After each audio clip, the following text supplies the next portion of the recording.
Queridas amigas y queridos amigos, qué gusto, qué placer poder estar nuevamente con ustedes. En medio de nuestro operativo Pulso Electoral 2020, hemos iniciado esta serie de conversaciones con los actores y protagonistas de este nuevo proceso electoral que vive Venezuela. En medio de una significativa crisis sociopolítica, de controversias y desencuentros, Venezuela está cada día más cerca de las elecciones convocadas por el Consejo Nacional Electoral y que la comunidad internacional, junto a un importante sector de los venezolanos, la han denominado el fraude. Hoy tenemos un invitado extraordinariamente especial, conocido por su dilatada trayectoria en el mundo político. Fue el primer alcalde electo cuando comenzaba el nuevo federalismo venezolano, alcalde de la ciudad de Caracas. Fue candidato presidencial, un ícono de la política venezolana, y que muchos de nosotros lo recordamos porque sin querer no estar en lo serio, pero creo que ha sido el personaje, uno de los personajes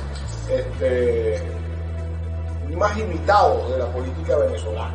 Lo digo de forma jocosa y muy respetuosa, porque entre nosotros está Claudio Fernández. Mayor presentación.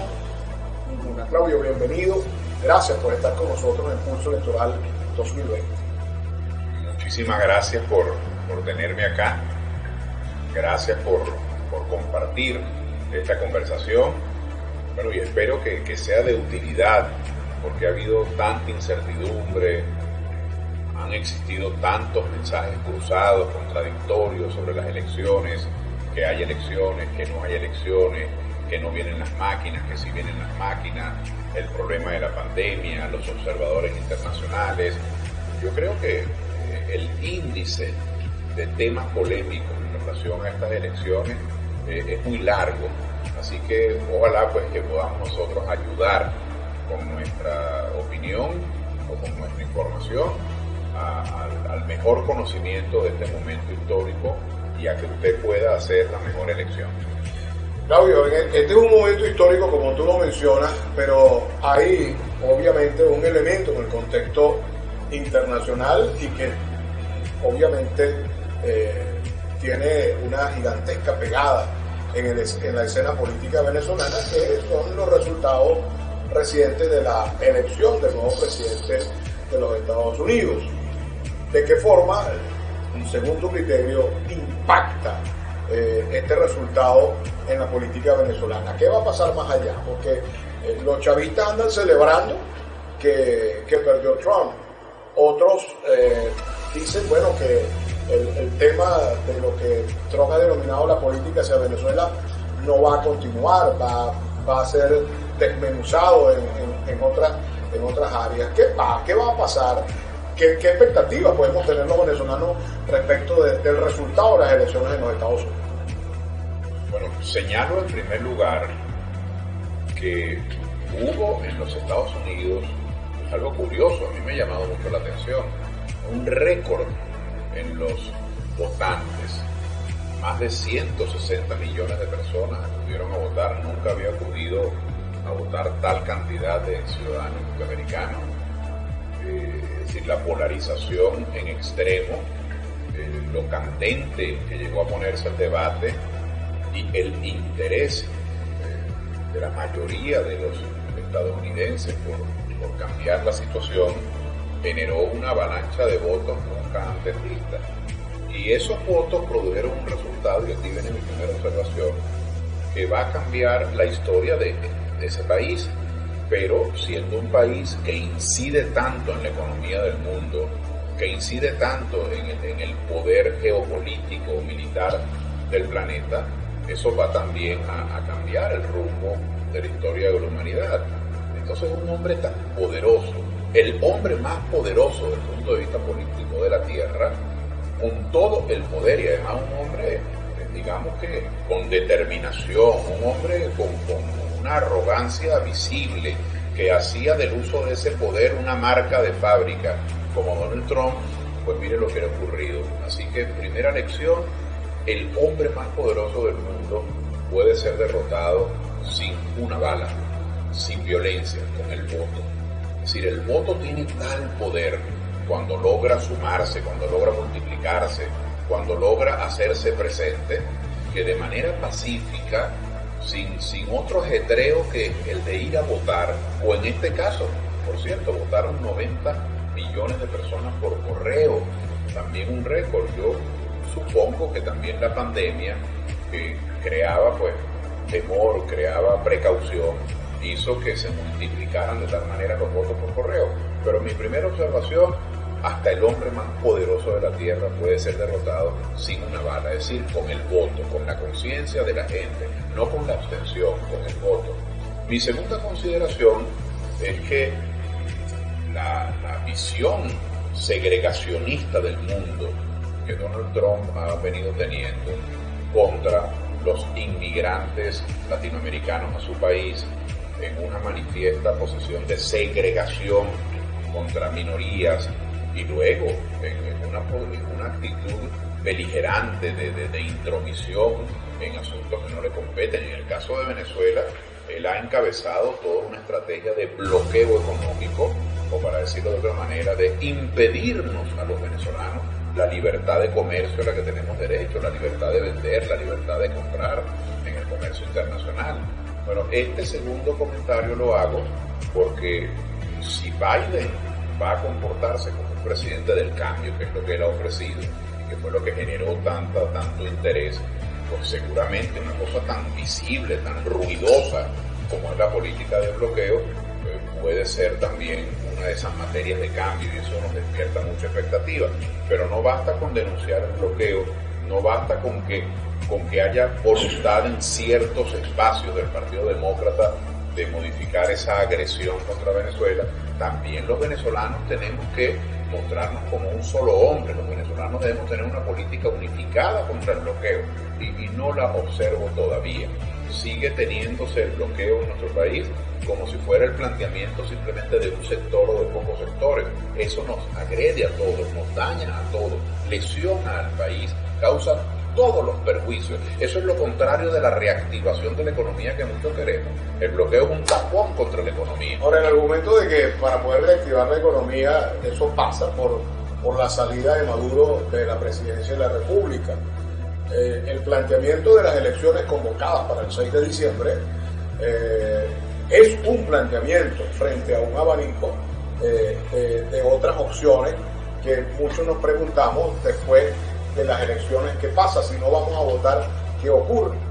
¿Para dónde va esto, Claudio? Porque en otro caso, la amenaza de que una Asamblea Nacional donde eventualmente ustedes, los que son candidatos hoy, puedan ser electos, no van a ser reconocidos por la comunidad internacional, no van a tener capacidades para poder articular en el tema de los negocios, en el tema de la diplomacia, no va a ser vinculante a la hora de tomar estas decisiones, esa relación, por ejemplo, con la Unión Económica Europea, o por ejemplo, con los países que están en la Organización de Estados Americanos.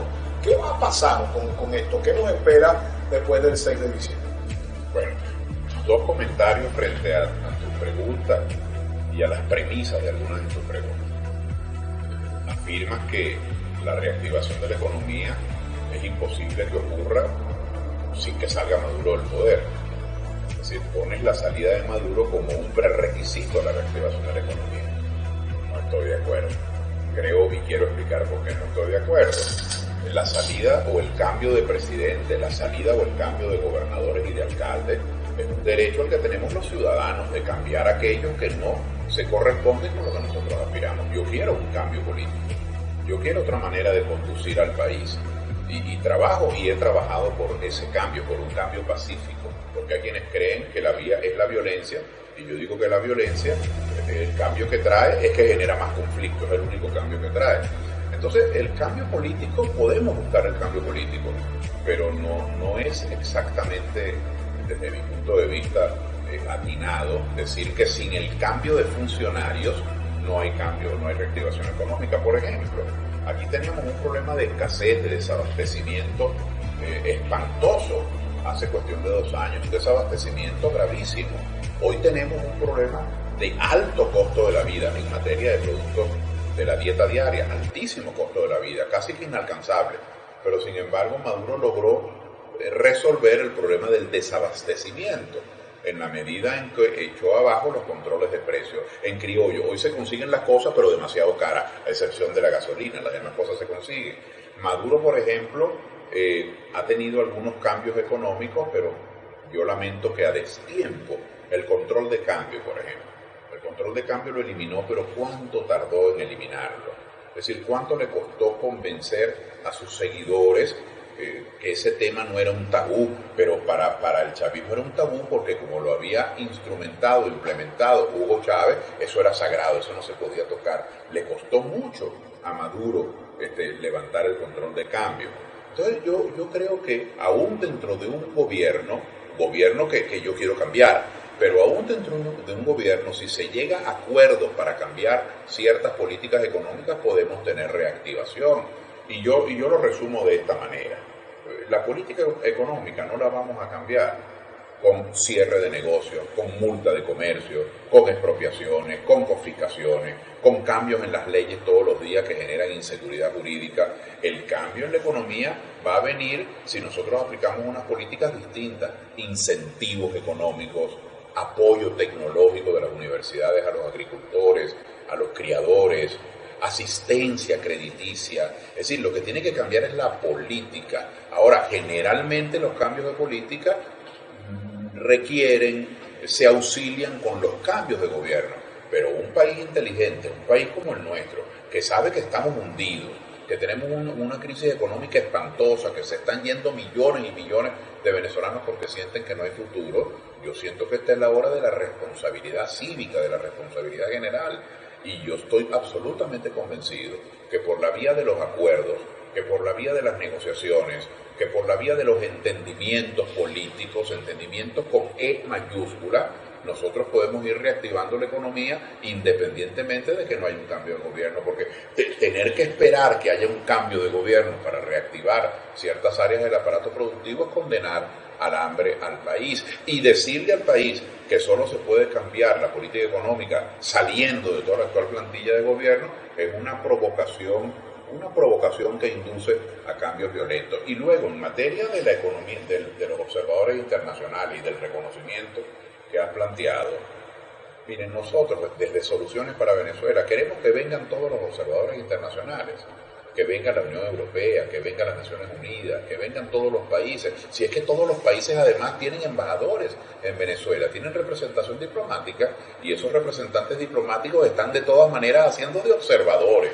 Aquí hay observadores de centenares, no de centenares, de decenas de naciones que tienen representación diplomática y uno de sus trabajos es presentar informes sobre lo que están viendo. Ahora, ¿usted cree que una gente que dice que vengan la Unión Europea, que vengan las Naciones Unidas, que venga la observación internacional, pero después en la tarde dice no vote, no vaya a votar? O sea, ¿para qué vienen los observadores internacionales si se cumplen sus dos prédicas? Porque si vienen para que la gente no vote, ¿qué es lo que van a observar? Entonces yo observo una inmensa contradicción, un discurso realmente perverso de quienes se disfrazan de demócratas pidiendo la observación internacional, pero quieren que usted no ejerza su derecho al voto diciéndole que no hay garantías cuando las hay. Así que nosotros desde Soluciones por Venezuela llamamos a votar. Nosotros desde Soluciones para Venezuela decimos que hay diferentes opciones, usted puede elegir. Háblanos de tus opciones en Yaracuy. Bueno, en Yaracuy, gracias. En Yaracuy, al igual que en todo el país, estamos presentando un conjunto importante de dirigentes populares. Primero, son todos yaracuyanos.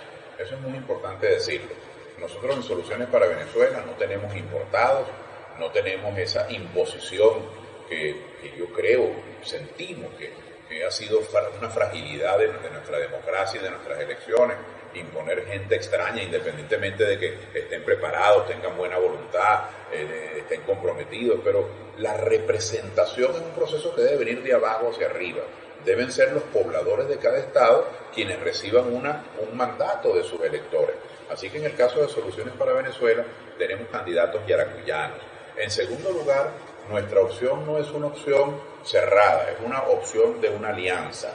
La gente de Soluciones hemos convenido con otro movimiento que es el movimiento Redes, y hemos convenido con la Federación Campesina, y hemos convenido con los sindicatos del petróleo, de la construcción y del transporte, la presentación de candidaturas populares. En el caso del Yaracuy, encabeza nuestra lista Jesús Gabriel Peña Gutiérrez. Jesús Gabriel Peña Gutiérrez, por cierto, que hasta hace poco fue militante de Acción Democrática, ya no lo es, ahora está en Soluciones para Venezuela.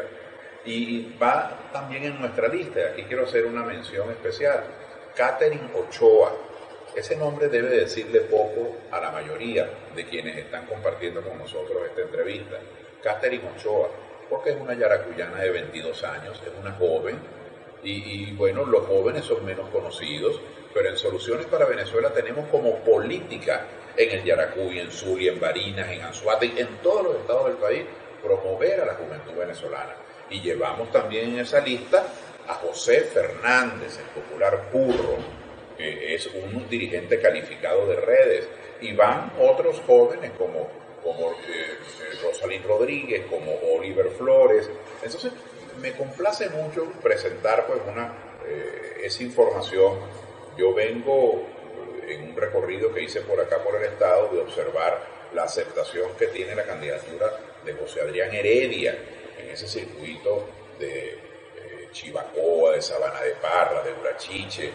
Nos complace bastante saber que es un candidato con esa aceptación, y en ese circuito va junto con Irma Díaz, con la profesora Irma Díaz. Tenemos también las candidaturas de Norma Lucena, que es de Redes. Así que tenemos candidatos, tenemos hombres y mujeres, tenemos jóvenes, tenemos educadores, pero algo muy importante, todos tienen un compromiso temático, programático. Todos van a la Asamblea Nacional a buscar sancionar leyes, es decir, maneras de vincularnos los ciudadanos entre nosotros, de vincularnos con las instituciones, de definir los deberes y obligaciones de esas instituciones. En 5 años, en los últimos 5 años, no se sancionó una ley, una sola ley en la Asamblea Nacional. Eso es un déficit democrático, eso es un déficit legislativo muy grande. Entonces, quienes van en nombre de Soluciones para Venezuela no van allí a hacer magia, no van allí a pelear, no van allí a aumentar la hostilidad ni la conflictividad, van con el mandato de legislar, es decir, de poner reglas del juego en los servicios públicos, en materia económica, en la educación, en la salud, en la seguridad social, pero además van con la misión de hacer contraloría social. No porque estemos contra el gobierno, no. Cualquiera que sea el presidente, cualquiera que sea un alcalde o un gobernador, la representación popular tiene que vigilar el gasto público, y eso tampoco se ha hecho. Yo conozco muchas denuncias genéricas, pero no conozco un solo informe de la Asamblea Nacional, un informe donde se señale, mire, esta ampliación del tecnológico que estaba prevista no se hizo, aquí están las demostraciones, aquí tenemos la alternativa, en fin, o esta dotación de este hospital que estaba presupuestado no se hizo a medias y falta esto. Así que vigilar el gasto público, legislar, y cierro con esta última observación, y buscar acuerdos. Nosotros en Soluciones para Venezuela hemos levantado la bandera política de los acuerdos, entendernos entre los venezolanos. Eso no es capitular, eso no es rendirse. Entendernos es una vía mucho más inteligente que matarnos. Así que nosotros creemos en eso, en los acuerdos, y vamos con esa actitud a la Asamblea Nacional. Claudio, ya tenemos que despedirnos en este especial de Pulso Electoral 2020, agradeciéndote enormemente que sacaste un tiempito en tu agitada agenda para conversar con nosotros. Para que te despida la persona que nos ven a través de nuestras plataformas. No, muchas gracias a ti por tu hospitalidad, por recibirme, por una conversación tan franca y una información final, porque somos un movimiento nuevo. La gente conoce las tarjetas de todos los que han estado en el poder, la conoce cómo es la tarjeta de un partido, del otro, pero nosotros, que estamos en nuestra primera elección parlamentaria, nuestra tarjeta queda abajo y a la derecha, es una tarjeta azul turquesa que tiene el mapa blanco de Venezuela. Esa tarjeta del mapa, donde usted encuentra el mapa, esa tarjeta es la que va a luchar por lograr acuerdos, por legislar, por una asamblea plural, para un cambio, pero un cambio para bien, un cambio por las buenas y un cambio para la reconciliación del país. Es lo que buscamos desde Soluciones para Venezuela. Muchas gracias, ya lo saben, azul turquesa, y el mapa. Y el mapa en color blanco para que los adecos sepan dónde es que tienen que votar. Gracias, Claudio, por haber estado con nosotros. Gracias a ti. Amigos, hasta una nueva y próxima oportunidad. Ya saben, estamos en Pulso Electoral 2020 en todas nuestras plataformas, Noticias Yaracuy, Gente Radio Canal y a través de los especiales de Que Hable Mi Gente versión digital. Gracias, hasta pronto.